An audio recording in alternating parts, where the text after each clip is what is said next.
top 5 mata kuliah di Tekim yang menurutku itu sulit. Menurutku. Jadi kalau menurut kalian itu gak sulit, ya emang gue aja yang bego anjir. Di urutan kelima itu aku nempatin kimia organik. Jadi kimia organik itu di awal sebenarnya masih mudah, masih bagian hidrokarbon, keton, aldehid segala macam yang kayak gitu. Itu masih gampang. Tapi ketika udah masuk ke polisakarida, trigliserida yang kayak gitu kayak men, aku dapat pertama kali nilai UAS 25 dari 100 itu di kimia organik.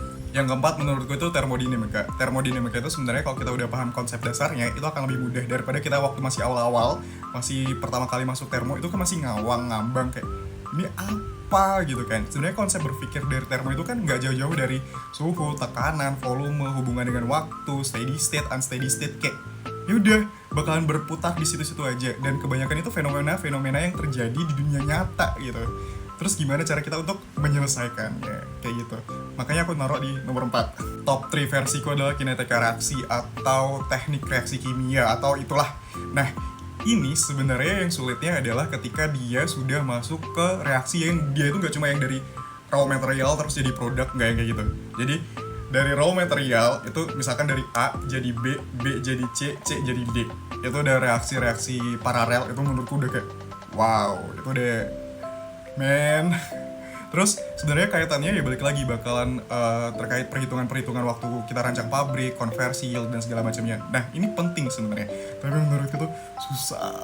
Runner up kita adalah simulasi proses, simulasi digital atau metode numeris, komputasi atau sesuatu yang memakai aplikasi tambahan waktu ngerjainnya.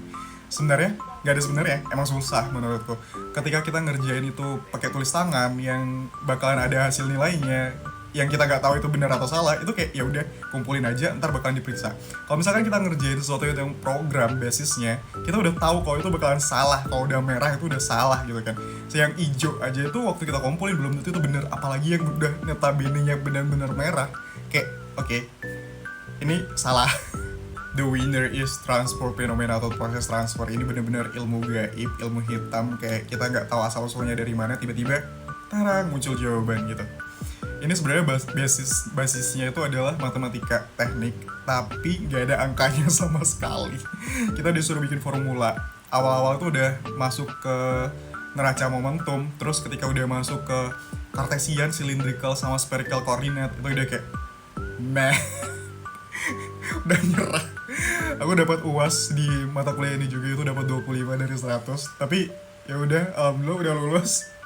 Itu menurutku. Gimana kalau menurut kalian? Tulis di kolom komentar.